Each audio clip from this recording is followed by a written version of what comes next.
vel hi aboral me kacha na chopin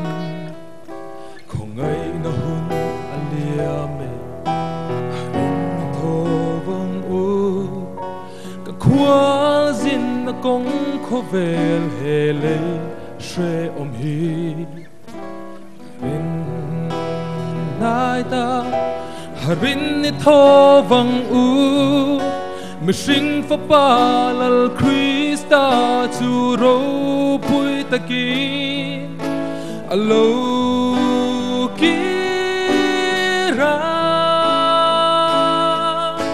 ko fel ni kin hu na ta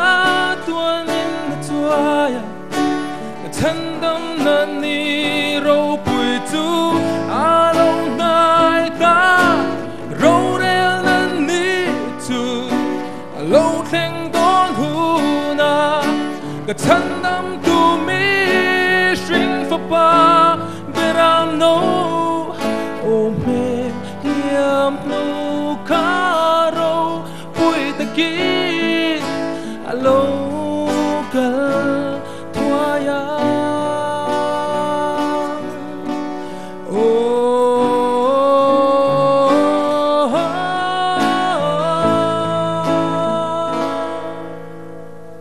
Krista nghe chu áo thom nè thil ti thế na ain thua min van chung zing a ro pui ta kin local do ne orin pero lo kira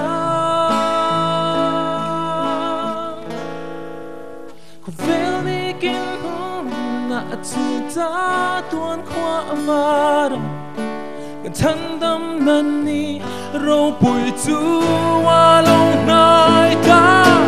ro rel nan ni chu